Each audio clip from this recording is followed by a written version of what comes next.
Friends, आज हम लोग डिस्कस करने वाले हैं कि अभी तक यानी कोविड से पहले पूरा 5 साल के बाजार को पूरा एनालिसिस करेंगे। कोविड के टाइम से लेके अभी तक का बाजार कैसा रहा, जिसमें यूक्रेन रसिया का युद्ध भी आया, और कैसी मोमेंटम रही, किस हिसाब से बाजार में करेक्शन हुआ, क्रैश हुआ, किस हिसाब से रिकवरी हुई, क्या पैटर्न बने, आने वाले दिनों में अभी युद्ध चल रहा है, किस तरीके से आगे मोमेंटम हो सकती है, क्या संभावनाएं बन सकती है, इन सारी चीजों के ऊपर इसी एक वीडियो में हम लोग पूरा का पूरा डिस्कस करने वाले हैं। तो आप वीडियो के लास्ट तक बने रहिए। और मैं एक चीज आपको और बता दूं, अगर आपने चैनल को अभी तक सब्सक्राइब नहीं किया है तो अभी सब्सक्राइब कर लीजिए, क्योंकि जब भी इंपॉर्टेंट टाइम होता है, अच्छे मौके होते हैं, उस टाइम पे मैं चैनल पे जरूर अपडेट करता हूँ, वीडियोस के थ्रू, शॉर्ट के थ्रू।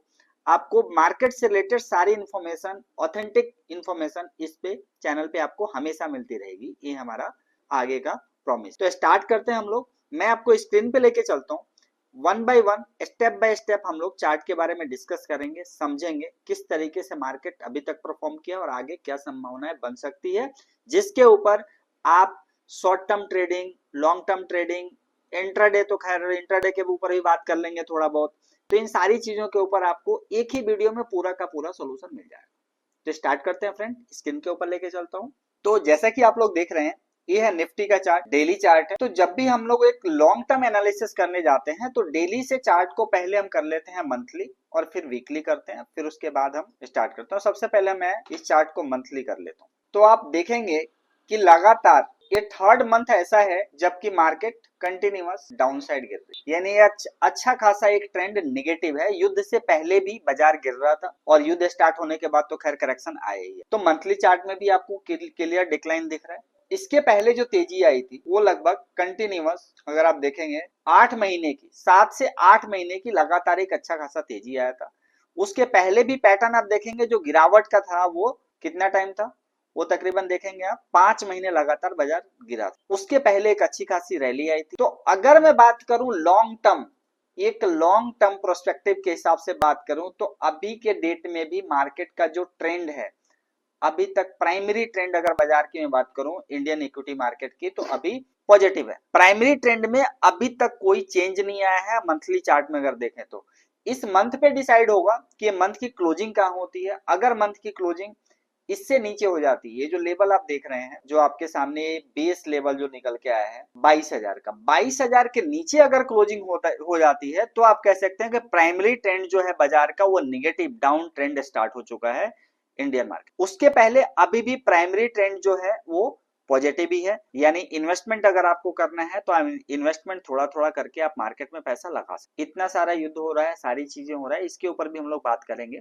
कैसे क्या सिनेरियो बन रहा है, किस तरीके से सेंटीमेंट, किस तरीके से चीजें चल रही। तो ये हो गया मंथली चार्ट के बारे में। इससे पहले आप देखेंगे ये कोविड का फॉल है, ये वाला आप कोविड का फॉल देखेंगे तो कंटिन्यूअस 3 महीने बाजार गिरा है, 1 2 3, और उसके बाद फिर रिकवरी आनी चालू हो गई है, बड़ी रिकवरी है। उसके पहले भी आप देखेंगे ये वाला फेस, तो 3 महीने मार्केट का, यानी ये जो पैटर्न चल रहा है, ये 2022 में जब रसिया यूक्रेन युद्ध स्टार्ट हुआ था, ये वाला, ये 2022 में जब रसिया यूक्रेन युद्ध स्टार्ट हुआ था, उस टाइम पे भी लगातार 3 महीने बाजार गिरा।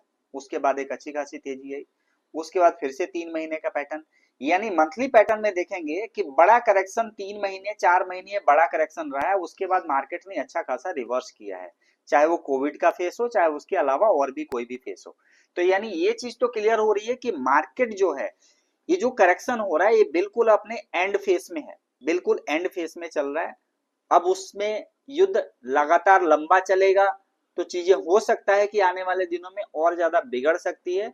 अदरवाइज मार्केट में अगर चार्ट के हिसाब से देखा जाए तो बिल्कुल आखिरी जोन में चल रहा है। कभी भी रिवर्सल इस महीने के बाद या अगले महीने के बाद रिवर्सल स्टार्ट हो सकते हैं। तो इन्वेस्टर को चिंता करने की जरूरत नहीं है। इन्वेस्टर को तब चिंता करने की जरूरत है जब लगातार 5 महीने 6 महीने बाजार मंथली चार्ट में लगातार डिक्लाइन दिखाए, तो फिर प्राइमरी ट्रेंड आपका चेंज हो जाता है। ठीक है, ये चीज क्लियर हो गई। अब हम लोग बात करेंगे वीकली चार्ट की, और वीकली चार्ट से समझेंगे किस तरीके से सपोर्ट रेजिस्टेंस जोन बन रहा है, कब कब चीजें कैसे कैसे हुई है। तो उसके लिए स्टार्ट करते हैं। तो वीकली एनालिसिस है। अब अपन शुरुआत करते हैं कोविड से ही, कोविड का टाइम। तो आप देख रहे हैं कोरोना के टाइम पे अभी जो 23 मार्च, ये डेट भी बहुत ज्यादा इंपॉर्टेंट रहता है। मेरे चैनल पे ऑलरेडी पहले वीडियो मैंने बना रखा है जिसमें कि अमावस्या पूर्णिमा के किस तरीके से चीजें बदलती है। ये युद्ध भी उसी के हिसाब से स्टार्ट हुआ था। परसों एक बहुत बड़ा करेक्शन था, न्यू ईयर स्टार्ट हुआ था हिंदी कैलेंडर के हिसाब से, तो 800 पॉइंट निफ्टी गिरी थी, वो भी एक अच्छा क्रूशियल डे था। तो ये सब चीजों के बारे में अपन किसी और वीडियो में बात करेंगे।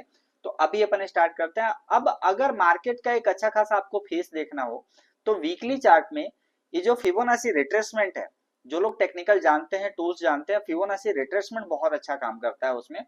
तो हमने फिबोनाची रिट्रेसमेंट लिया और स्टार्ट करते हैं कोविड के फेज से। तो कोविड का जब रैली हुआ, कोविड ने अच्छा खासा रैली दिया, तो आप देख रहे हैं कि करेक्शन जो आया, जब करेक्शन आया तो पहला फेज यानी 23.6% यानी फर्स्ट करेक्शन जोन से मार्केट ने सपोर्ट लेके वापस बाउंस कर लिया। ठीक है, क्लियर हो गया। अब नेक्स्ट बात करेंगे हम लोग, इसके बाद वापस से मार्केट चला, सेकेंड फेज भी देखेंगे कि वो लगभग उसी के 20% के आसपास करेक्शन हुआ मार्केट में टॉप से, और उसके बाद मार्केट ऊपर चली गई। उसके बाद अगर नेक्स्ट फेज देखेंगे, जब मार्केट ने पीक बनाया था 26,300 के आसपास, तो उस टाइम पे भी आप देखेंगे तो ये जो फेज था करेक्शन का, ये फिबोनाची का 23.6% से ही करेक्ट होकर मार्केट ऊपर की तरफ आ गई थी, जब ट्रंप ने टैरिफ लगाया था, बहुत अच्छा खासा टैरिफ इंडिया के ऊपर, 500% की बात हुई थी, 100%, 200%, इस तरीके से। तो ये करेक्शन वाला जोन होगा। इसके बाद अगर बात करेंगे नेक्स्ट, तो अभी जो गिरावट चल रही है, तो अभी जो गिरावट चल रही है, तो अभी आप कह सकते हैं कि यहां तक 23.6% के लिए अगर मार्केट करेक्ट होता है तो 22,000 का लेवल, 21,973, 22,000 तक का लेवल, यहां तक अगर नेक्स्ट वीक में ही, मैं आपको बताऊं, अगर करेक्शन आना होगा तो नेक्स्ट वीक में ही ये लेवल एक बार टच हो सकता है 22,000। तो यहां से एक अच्छा खासा बाउंस आपको देखने को मिल सकता है। कैसे होगा, कब होगा, उस टाइम पे भी जब बाउंस हो रहा होगा तो हम आपको अपडेट करेंगे। अब इसके बाद हम लोग आते हैं, ये आपने सब देख लिया कि मेजर जो सपोर्ट जोन है, मेजर सपोर्ट जोन मार्केट में जो बन रहा है वो 22,000 से लेके 21,800 तक का सपोर्ट एरिया बनेगा। 22,000 से लेके 21,800, अगर अगले हफ्ते में कोई बड़ा करेक्शन आता है तो इस लेवल तक, यहां से भी तकरीबन 1000 पॉइंट, 1200 पॉइंट का करेक्शन देखने को मिल सकता है निफ्टी में। ठीक है, अब यहां से हम चलते हैं डेली चार्ट में। तो इन्वेस्टर को तो डरने की जरूरत नहीं है, जो स्विंग ट्रेडर है उनको भी डरने की जरूरत नहीं है, आप स्विंग ट्रेड कर सकते हो स्टॉप लॉस के साथ। अब हम लोग बात करेंगे इंट्राडे ट्रेडर के लिए कि क्या रेजिस्टेंस जोन बन सकता है निफ्टी में। मैं रेजिस्टेंस की बात क्यों कर रहा हूं, मैं रेजिस्टेंस की बात इसलिए कर रहा हूं कि अभी जो युद्ध का फेज चल रहा है, ईरान किसी भी कीमत पे पीछे हटने को तैयार नहीं। एक बार तो यूएस के तरफ से ये सेंटीमेंट आ रहा है जैसे यूएस ने उसके ईरान के ऑयल से सैंक्शन हटाने की बात करी है। यूएस और भी तरह की बात करता है, यूएस खुद चाह रहा है कि अब युद्ध को और ज्यादा लंबा ना खींचा जाए, क्योंकि अब नुकसान जो होना है, जितना नुकसान ईरान का होना था हो चुका है, यूएस का जो नुकसान चालू होना है अब होना है, दुनिया में सभी कंट्रियों का। इससे अपना इंडिया भी अछूता नहीं रहेगा। इंडिया में भी देखो दिक्कतें हैं, इकोनॉमिक स्लो डाउन हो रही है, आपके सामने नहीं आ रहा, आपको पता नहीं चल रहा, वो एक अलग बात है। अगर ये चीजें लंबी खींचेगी, महंगाई बढ़ेगी, इकोनॉमिक स्लो डाउन होगा, पैसे आपके कम बचेंगे, महंगाई बढ़ेगी, बहुत तेजी से बढ़ सकती है, क्योंकि सबसे बड़ा इंपोर्टर है India, one of the largest importer है क्रूड ऑयल का इंडिया और गैस का। तो प्रॉब्लम्स आएगी, आप लोग देख रहे होंगे सिलेंडर्स के भी काफी सारे प्रॉब्लम फेस किए जा रहे हैं, चाहे कॉमर्शियल या बाकी चीजें। तो इकोनॉमिक स्लो डाउन हो रही है, अगर लंबा खींचेगा तो प्रॉब्लम्स आएगी। जिस एग्रेशन से मार्केट पहले परफॉर्म किया था, बुलिश वो एग्रेशन अब कहीं ना कहीं नहीं होगा, थोड़ा धीमा होगा। तो अब सबसे बड़ा ट्रिगर क्या होगा बाजार के लिए, सबसे बड़ा ट्रिगर होगा सीज फायर। जिस दिन सीज फायर होता है उसके उसी दिन से, उसके अगले दिन से मार्केट में बहुत जबरदस्त मोमेंटम स्टार्ट हो जाएगा, और उसके बाद बाजार बहुत तेजी से आगे की तरफ निकलेगा।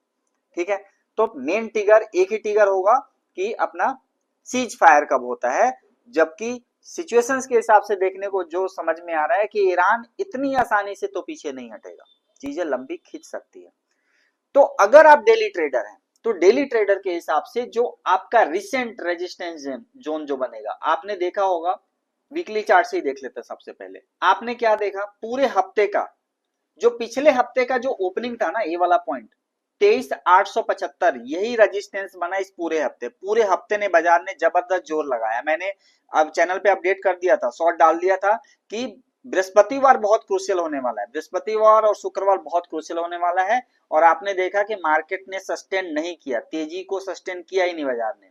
एग्जैक्टली पॉइंट जिस रेट से ओपनिंग हुई थी हफ्ते की, पिछले हफ्ते की, वही रेजिस्टेंस लिया 23,800 और वहीं से करेक्ट होकर मार्केट 23,114 यानी पिछले हफ्ते के क्लोजिंग के आसपास ही क्लोजिंग हुआ है। एक जबरदस्त डोजी बना हुआ है, यानी बायर्स ने फोर्स तो लगाया लेकिन रिस्क को अगले हफ्ते के लिए कैरी नहीं किया कि वीकेंड में क्या होगा किसी को भी नहीं पता। अब अगला हफ्ता बहुत ज्यादा इंपॉर्टेंट रहने वाला है, मंडे ट्यूसडे 2-3 दिन और फिर क्लोजिंग। अब तो सबसे पहला रेजिस्टेंस तो ये हो जाएगा 23,800, यानी यहां से 700-800 पॉइंट ऊपर। तो ये हो गई वीकली बातें। अब बात आती है डेली इंट्राडे ट्रेडर के लिए। तो इंट्राडे ट्रेडर का रेजिस्टेंस क्या है? तो सबसे पहला रेजिस्टेंस ये जो हाई लगा है ना परसों का और कल का 23,370, यानी मोटा मोटा 23,380 23,400 मान लो, ये रेजिस्टेंस होगा। यहां कहीं निफ्टी आती है तो वहां से शॉर्ट्स क्रिएट होने चालू हो जाएंगे। इसको क्रॉस करने के बाद अगला रेजिस्टेंस वही अगेन 23,800 बनेगा। इस दायरे के ऊपर अगर कंफर्टेबली मार्केट क्लोजिंग देता है इस दायरे से ऊपर, तो आप कह सकते हो कि एक अच्छी खासी तेजी आने वाले दिनों में देखने को मिल सकता है। मार्केट बियर फेस से निकलने की कोशिश कर रहा है, लेकिन जब तक इस दायरे में निफ्टी है तब तक बाजार बियर फेस में रहेगा। कल भी आप लोगों ने देखा होगा, कल भी हम लोगों ने शॉर्ट करके काम किया था, ज्यादा से ज्यादा निफ्टी को, बैंक निफ्टी को शॉर्ट सेलिंग करके काम करी थी। हर बाउंस पे सेलिंग आएगी, हर बाउंस पे प्रेशर आएगा जब तक बाजार इस दायरे में रहेगा। तो वीडियो ऑलरेडी बहुत लंबा हो चुका है, आज के लिए इतना ही बहुत है। नेक्स्ट अपडेट हम लोग अगले हफ्ते डेली शॉर्ट के थ्रू अपडेट होते हैं, तो आप चैनल को सब्सक्राइब कर लीजिए, ज्यादा से ज्यादा लोगों के साथ शेयर कीजिए, और वीडियो अगर अच्छा लगा हो तो आप लाइक जरूर कीजिए, कमेंट कीजिए। अगर आपको किसी सेक्टर, किसी स्टॉक स्पेसिफिक के ऊपर बात करना है, कोई इन्वेस्टमेंट प्लान कर रहे हैं उसके ऊपर अगर बात करनी है, तो आप कमेंट सेक्शन में डालिए, हम कोशिश करेंगे आपके सभी सवालों का जवाब देने के लिए। Thank you so much.